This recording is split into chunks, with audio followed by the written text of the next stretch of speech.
In this crazy world, he finally believed it all, but decided to play dumb, only to turn around and realize he was late for work.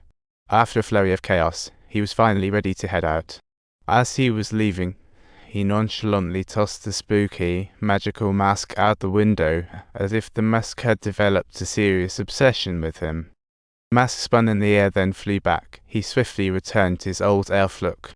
At the bank, colleagues showed him a newspaper. The paper showed his dream girl. Seeing her, he was overwhelmed by inferiority. His boss, noticing his lateness, approached.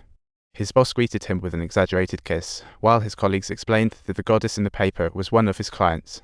He glanced at the girl in the photo and his head spun. Listening to his boss' demands, he sighed, "Only Ali can match with someone like her. A guy like me doesn't stand a chance."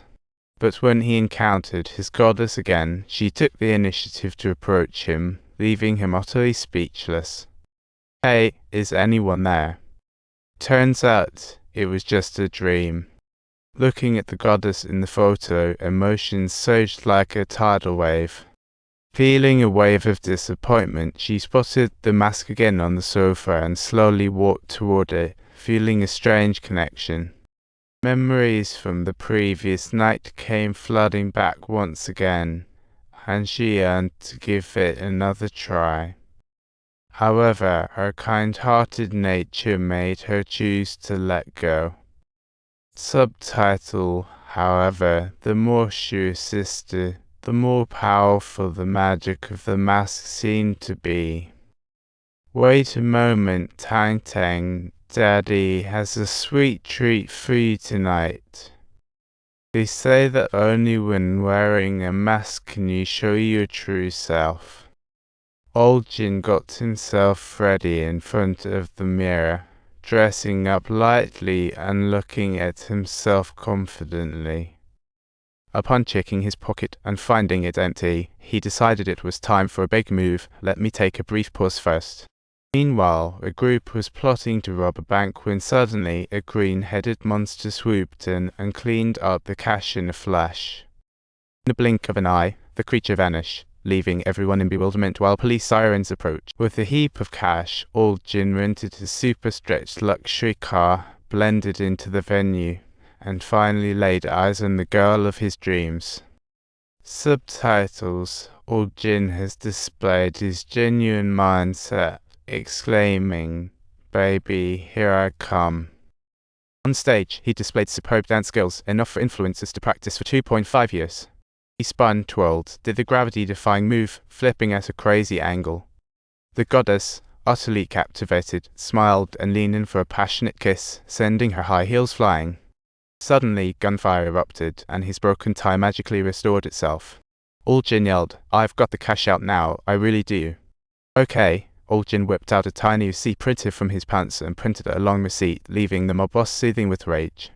The mob boss ordered his men to shoot him, but Old Jin was ready to play, dodging bullets like a pro, causing chaos everywhere.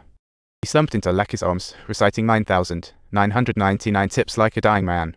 The lackey, overwhelmed with emotion, burst into tears. "Dory, I have no way.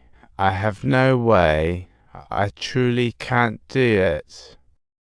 Subtitles: This touching performance has finally garnered a little spirit source. Thanks for your support. Do you really love me? Do you really love me?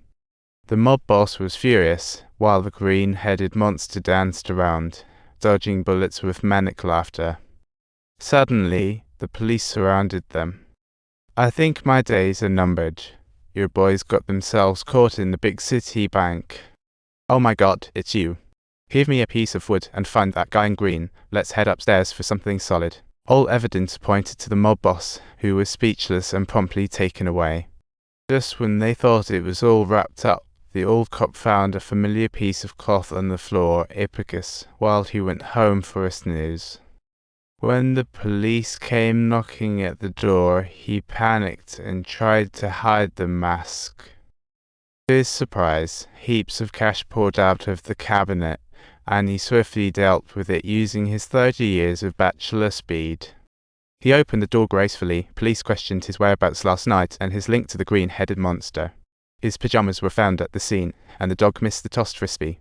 Amid the chaos, Old Cop had to explain that his pajamas were abducted by a weirdo. Not only the police were searching for the green-headed monster, but the mob was also offering a hefty reward for his whereabouts, and the girl who had a brief encounter with him, Saya May, was eyed as a potential lead. When his boss saw he was late and was about to come over and scold him, Old Cop was no longer going to be weak and submissive this time.